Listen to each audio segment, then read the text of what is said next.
how to add digital creator on your Facebook profile. Hello everyone, welcome to TechTalk. To put digital creator on your Facebook profile, open Facebook. On top right hand side of your screen, you can see hamburger icon. Click on that and then go to your profile. Here on the middle of your screen, you can see edit profile.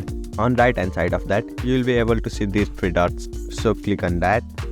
Then you will see all these options. Here on the bottom of your screen, you can see turn on professional mode. Click on that.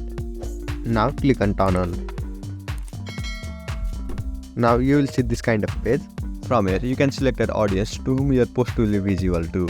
So here you can see three options: public, friends and custom.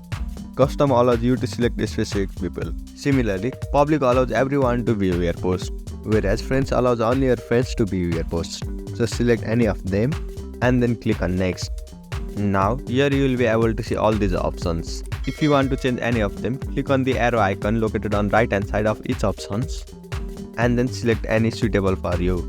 After finalizing everything, click on done located on top right hand side of your screen.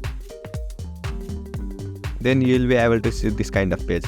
So simply go back to your profile and refresh it. Here you can see I have successfully get digital creator on my profile. This is how you put digital creator on a profile. I hope you found this video helpful. Thank you for watching. Follow us for more helpful tutorials.